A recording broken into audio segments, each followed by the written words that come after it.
La historia transformadora. La historia de una cosmovisión. Darrow Miller. Hemos estado hablando acerca de la historia transformadora. Y al ver esta historia, hemos observado que es una historia poderosa, pues puede transformar las vidas de individuos. Puede sacar comunidades de la pobreza y tiene la capacidad de construir naciones. Naciones que son libres, justas y compasivas. Hemos estado viendo la amplitud de esta historia. Si alguien le preguntara, ¿puedes decirme en pocas palabras sobre qué se trata la Biblia? Todo lo que tendríamos que hacer es recordar 4 palabras, y estas 4 palabras, si las desglosamos, nos comunican la naturaleza completa de la narrativa bíblica. Y estas 4 palabras son la creación, la caída, la redención y la consumación. Y eso es justamente lo que hemos examinado. Pero quiero enfocarme por unos minutos en la palabra consumación. Muy a menudo en la iglesia, hoy en día, hablamos acerca de la creación, de la caída y el regreso de Cristo. Pero tenemos un paradigma falso y pensamos que el mundo va a empeorar más y más, y cuando esté lo suficiente mal, Cristo regresará. Así que conscientemente uso la palabra consumación para cambiar, eso espero, la manera como pensamos acerca del final de los tiempos. Dios actúa en la historia. Y Él está actuando para cumplir sus propósitos. Cuando llegue el final de la historia, todo lo que Dios ha estado haciendo será consumado.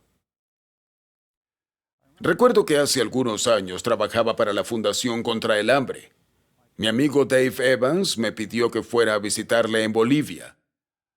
Él era el director de país en Bolivia para la Fundación contra el Hambre, y me dijo que estaba teniendo algunos problemas con el personal. Me pidió si podía ir a verle para reunirme con él y con su personal.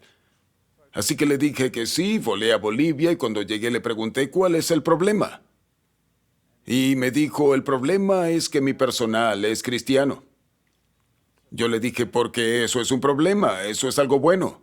Él me dijo que no, pues ellos van a la iglesia los domingos. Le dije, eso es bueno. No. Él insistió, eso no es bueno.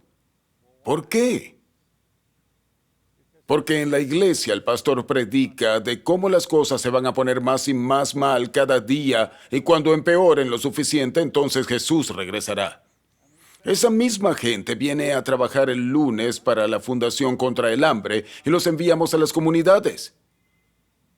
¿Y qué deberían de hacer? Ellos deberían ayudar en producir un mejoramiento en la comunidad. Están allí para traer el desarrollo a la comunidad. Y muchos de ellos están luchando con un dilema porque se preguntan que si su trabajo el lunes no va a retrasar el regreso de Cristo. Y Él no está jugando. Y eso es verdad para muchos cristianos. Pensamos que las cosas van a ir de mal en peor. Y cuando hayan empeorado lo suficiente, entonces Cristo regresará. Por lo tanto, no hay mucho que nosotros podamos hacer hoy en día. Solo tenemos que sentarnos y esperar el regreso de Cristo. Este es un paradigma falso. Necesitamos ver que Dios está actuando en la historia, que su reino viene y que tenemos una responsabilidad frente a la llegada del reino, como lo vimos hace poco en Mateo 28, del 18 al 20, donde nos dice que hemos de hacer discípulos a todas las naciones. Dios quiere que las naciones sean transformadas. De manera que Dios está trabajando y nosotros debemos estar trabajando. Y cuando Jesús regrese, todo lo que hemos estado haciendo y todo lo que Dios ha estado haciendo será consumado.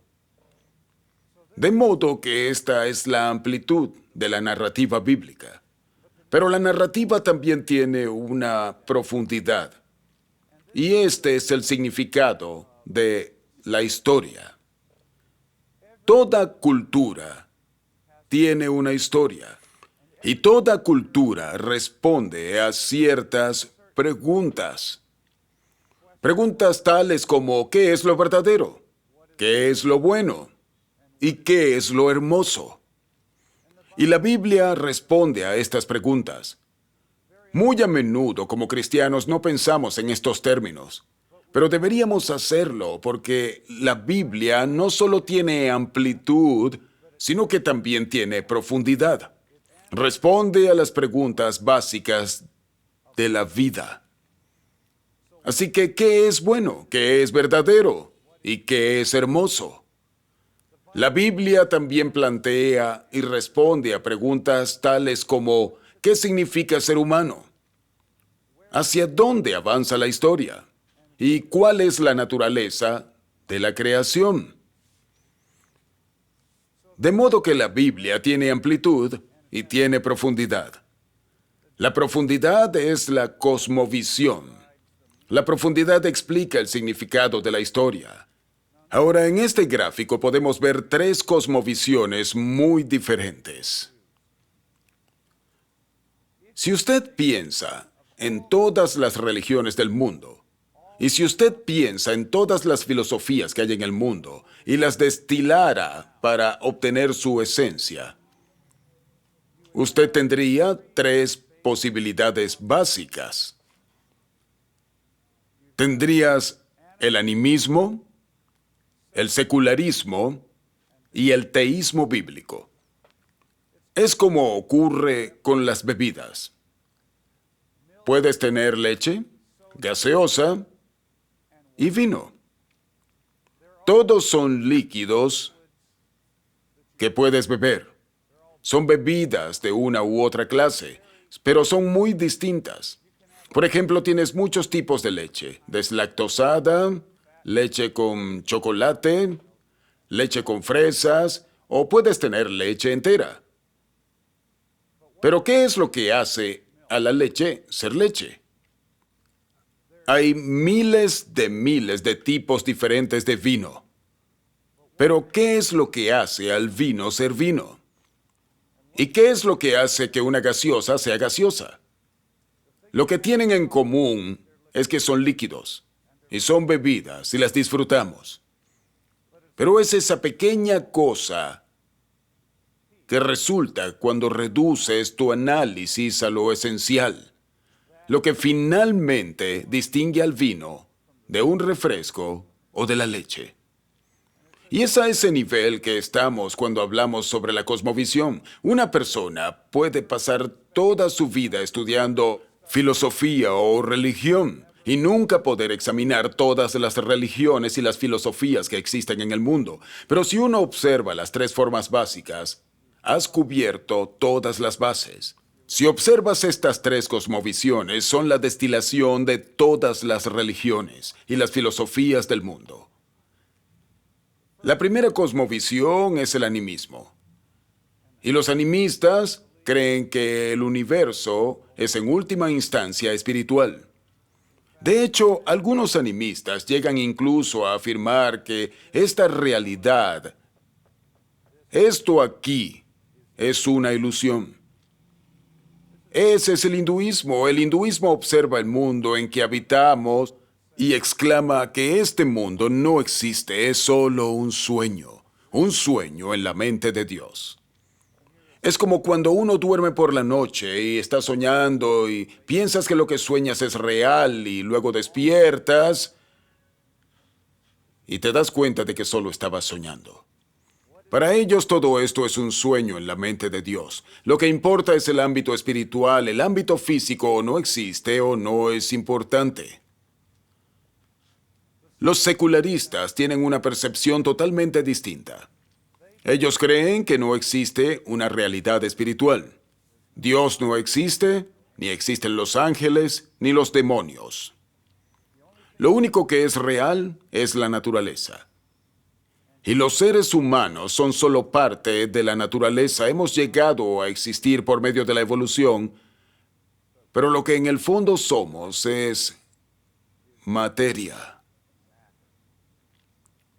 Porque no hay realidad espiritual. La tercera cosmovisión es la cosmovisión de este libro. En el principio creó Dios los cielos y la tierra. ¿Qué es real en esta cosmovisión? Dios es real. Hay un ámbito espiritual en el cual los ángeles y los demonios habitan.